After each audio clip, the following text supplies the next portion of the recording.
Welcome back, sports fans. Rob Webster once again come to you from deep in the heart of Texas. Today we're going to review week 7. We're going to take a look ahead to week 8. No time like the present. Let's get down to business. Week 7, we did okay. At quarterback, we liked Joe Burrow, Tua, and Lamar Jackson. Joe Burrow was a win. He was a top scoring quarterback, had a great game. Tua did all right, had a serviceable game, so we're going to get 2 wins there. Lamar Jackson, and he didn't do great. He also didn't do terrible, so we're going to give ourselves a push there. At running back, I recommended the number 1, 2, and 3 scoring running backs. Number 1 was Josh Jacobs. He had 35 fantasy points. Number 2 was Austin Eckler with 32 fantasy points. Number 3 was Kenneth Walker with 31 fantasy points.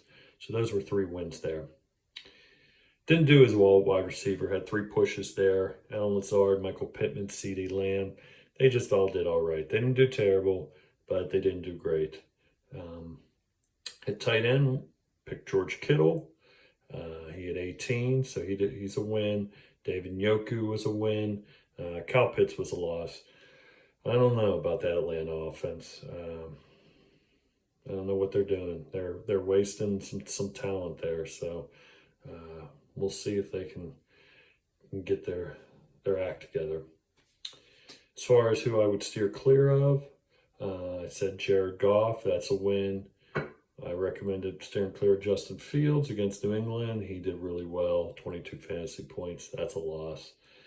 Running back, James Conner, Clyde Edwards-Helaire, both wins there. At wide receiver, Juju Smith-Schuster did really well, so that's a loss. Christian Kirk did all right.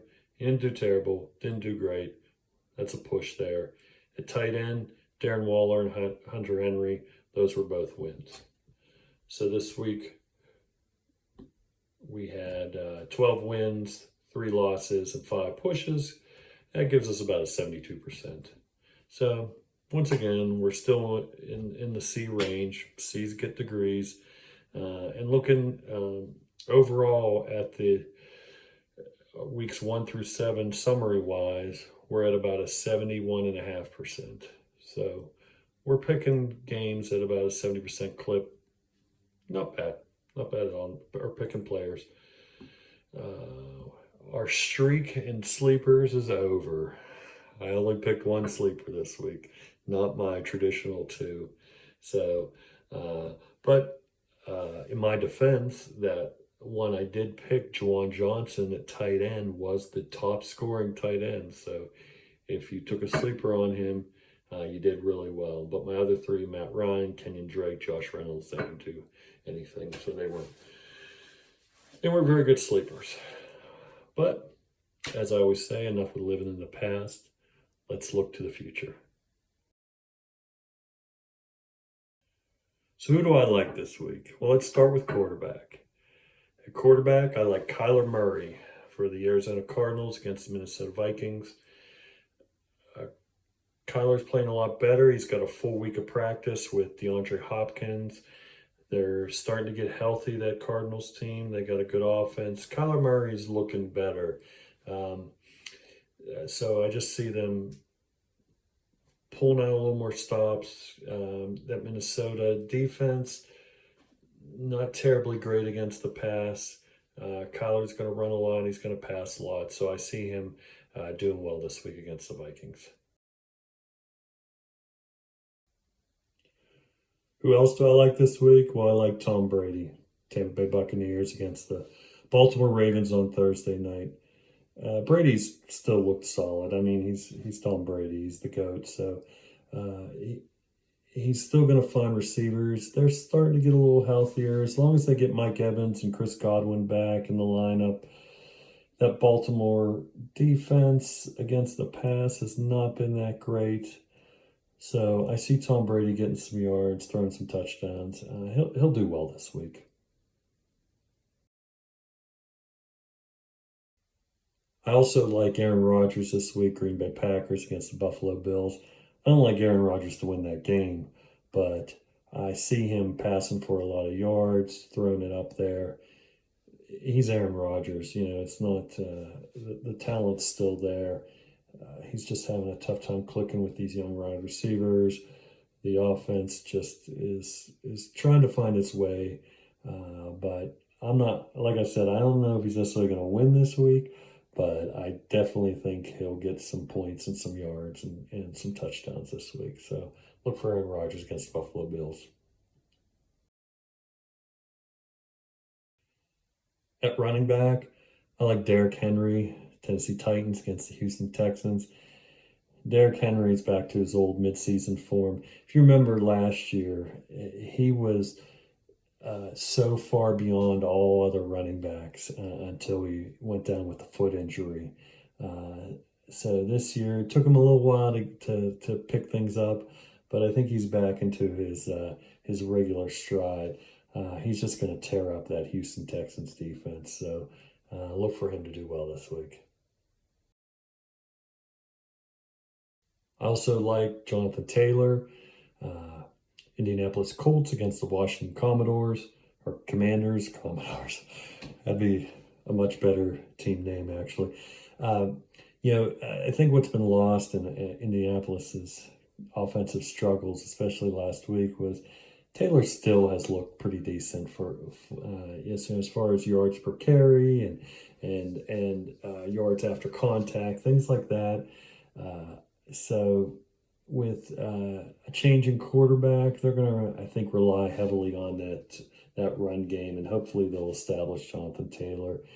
He'll get his kind of usual, at least 100 yards, at least a score in that game against Washington. They'll keep it tight, so they'll look to control the ball and not make the quarterback, Ellinger, make too many decisions there. So I like Jonathan Taylor this week. I also like Joe Mixon, Cincinnati Bengals against Cleveland Browns. That Browns run defense has been pretty suspect this year. Um, Joe Burrow has looked fantastic the last couple weeks at passing the ball. So, the Browns might scheme to try and slow down the pass, but then they're just going to get a steady diet of Joe Mixon, which is what nobody wants. So I look for Joe Mixon to do well this week. I also like Devontae Adams, Las Vegas Raiders against New Orleans Saints. I like Devontae Adams every week, but I think he'll do really well this week. You're going to see Derek Carr kind of relying on him heavily. So you'll see just a steady number of targets and receptions for Devontae Adams this week. I also like T. Higgins, Cincinnati Bengals, against the Cleveland Browns this week. That second corner for Cleveland, they had that rookie, and I can't think of his name, but he's just, he's okay, but he just makes a lot of mistakes. T. Higgins is too good a talent, too experienced a wide receiver. So they might double Jamar Chase, and then that's going to leave T. Higgins all day, to make a lot of receptions and get a lot of yardage there. So T. Higgins against the Browns this week. You know how I like to go some quarterback wide receiver combos some week. I'm doing that this week. I think Chris Godwin for the Tampa Bay Bucks against the Baltimore Ravens. I think he'll do well this week. I think he's going to be Brady's main target. I think he'll see a lot more action than Mike Evans. Chris Godwin's getting back to good health, so I think he's going to see a lot of targets this week and a lot of yards. At tight end, who do I like? Well, if you watch the show every week, you know the answer is nobody except for Travis Kelce and Mark Andrews. The tight end position's been a tough go this year. It's been a veritable graveyard, but you got to pick some every week. So hopefully we're picking more than we're not here. But first at tight end, I like T.J. Hawkinson for the Detroit Lions against the Miami Dolphins. They're going to get that Detroit offense back on track. And when they do, TJ Hawkins is going to be a big benefactor there. So I just see him doing well this week. I also like Zach Ertz, Arizona Cardinals against the Minnesota Vikings. Once again, I'm going with a quarterback pass catcher combo. I like Kyler Murray. He's going to find DeAndre Hopkins. He's going to find Zach Ertz a lot in that game. So it could turn into a track meet with those two teams playing on turf up in Minnesota, inside the dome, things like that. So Zach Ertz will see a lot of targets, a lot of receptions this week. I also like Pat Freiermuth, Pittsburgh Steelers against the Philadelphia Eagles. Steelers are going to be passing early and often in that game. They're just not going to be able to establish a run against that Eagles defense. They're probably going to be behind, playing from behind. You're seeing Pickett making a lot of mistakes, but he's just trying to do what he can with the ball. So I see him finding Freiermuth a lot, and we'll see if Freiermuth can turn that into some receptions, even a touchdown. That takes us to who would I steer clear of this week? Well, the first quarterback I'd steer clear of is Daniel Jones, New York Giants against the Seattle Seahawks. Jones just hasn't looked great this year, but he's been winning games, and hey, that's the only stat that really matters. But he's done good rushing wise this year. He's kind of supplemented some of his point totals with that. I just don't see him getting that rushing against the against that Seattle team. Their defense has looked a lot more solid. It's kind of a trap where they're not a highly ranked defense, but they've looked really good in the last couple games. And Daniel Jones just doesn't have enough talent around him to really take advantage of that defense. So I'd steer clear of him this week. I'd also steer clear for Ryan Tannehill, Tennessee Titans against the Houston Texans. I just think they're going to hand it off to Derrick Henry early and often. And Tannehill, that Houston secondary pass defense has been surprisingly good this year. And so Tannehill just doesn't have the weapons, but they're not going to need to pass the ball a lot this week. And so because of that, I'd steer clear of Ryan Tannehill. Running backs I'd steer clear of. The first one is Michael Carter, New York Jets against New England Patriots. He doesn't have a lot to play for. They went out and they traded for James Robinson. I don't know if James will be in the mix. I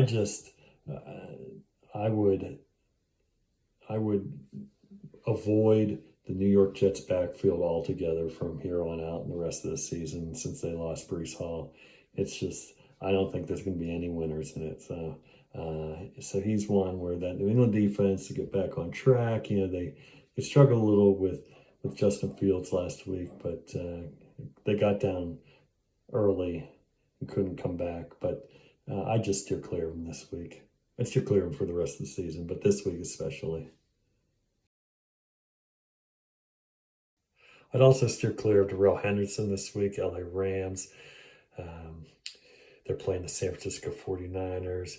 That San Francisco 49er defense has been really good this year. They're going to plug the gaps. Darrell Henderson's just not going to have a lot of room to maneuver around. It's a familiar division opponent too, so it'll be a tight game. He's just going to have a tough time finding space. That defense is too tough, so I'd steer clear of Darrell Henderson this week. I'd also steer clear of Cortland Sutton with Denver Broncos against Jacksonville Jaguars. And Denver offense is an enigma, so I don't know what to make of them. In my mind, Jerry Jeudy's got the biggest upside, but there's not a lot of points to be had on that Denver offense, at least until Russ starts playing like Russ again. But until that happens, all we can do is sit and watch. So I'd steer clear of Cortland Sutton this week. I'd also steer clear of Terry McLaurin this week. Washington Commanders against the Indianapolis Colts. They're making a change at quarterback. That Colts defense is pretty solid. Tyler Henke's looked good, but I see him finding his second and third targets. If you had to choose between McLaurin and Samuel, I might go with Samuel more than McLaurin. I just don't. I don't see him getting the points this week. It takes us to tight end. So who would I steer clear at tight end? All of them. But more so, you got to pick some tight ends. So there's a couple I would actually steer clear of this week. The first one being Dawson Knox, Buffalo Bills against Green Bay Packers. That Green Bay defense has defended the tight end really well this year. And I don't think Josh Allen's going to need Dawson Knox. He's got Diggs, he's got Davis, he's got McKenzie, he's got Devin Singletary. So he'll have those people all around him. They'll use Dawson Knox more in a max protection scheme just to give Allen time, and Allen can scramble and run the ball. So I don't see Dawson Knox getting the targets even this week or converting those into receptions or points. And finally, at tight end, I'd steer clear of Dalton Schultz. He's playing the Chicago Bears this week. That Dallas offense, Dak is going to take a couple weeks, I think, to get in the groove. Even when he left that first week, he did not look like he was ready, and so you're gonna see week 2 Dak, and so the Chicago defense has looked good this year. So I see Dallas struggling. They're going to play a close game. Their defense is going to keep it close. They'll pull it out probably, but I just don't see Dalton Schultz getting the targets and the yards this week, so I'd steer clear of them. Finally, it's on to my sleepers. And last week we ended the streak of 2 sleepers every week, but let's see if we can start a new streak starting this week. So at quarterback, I like Jameis Winston as a sleeper. If he comes back, Dalton got a lot of points in that offense, and so Winston is just as talented as Dalton. So if he can get in there, control the number of interceptions he has, they're going to need to get yardage and score some points against this Vegas Raiders team. So if you need a flyer this week, I think Jameis Winston's a good pickup. I like Latavius Murray, Denver Broncos, against the Jacksonville Jaguars. He's looked good. I mean, he's Latavius Murray. He's a big back. He's going to get yards. He's going to get carries. They are incorporating him more than Melvin Gordon and Boone, who you think would be the main ball carriers with Williams going out, but Latavius Murray's been pretty solid. So if you need a flyer or a sleeper this week, I think he'd do well against that Jacksonville Jaguars defense. So good sleeper this week. Wide receiver, my sleeper pick is Brandon Cooks, Houston Texans against Tennessee Titans. Brandon's seen a lot of targets. He's in that offense with Nico Collins. So David Mills has been doing a decent job of throwing that ball around. They're going to, I think, have to score some points because Derrick Henry's they're going to try to control the ball, so they'll want to score as much as they can. I just see them passing the ball. Brandon Cook's seen a lot of targets this week, so hopefully he can convert those into some receptions, some yards, maybe even a score. And finally, my sleeper at tight end, Irv Smith Jr., Minnesota Vikings against the Arizona Cardinals. He's looked good at times this season. As I said earlier, this game could turn into a bit of a track meet where you have a lot of people scoring a lot of fantasy points. And if it does, he's going to be one of them that's going to be a benefactor of that. So you need a flyer at tight end. Irv Smith Jr.'s your man. Thanks for watching, everybody. Hope you enjoy week 8. As always, you got any comments, questions, concerns, leave them in the comments. I will reply. If you have any specific questions, I will answer them. I'll offer some advice on who should you start. And enjoy your weekend. Once again, thanks for watching. I appreciate you. Have a good night.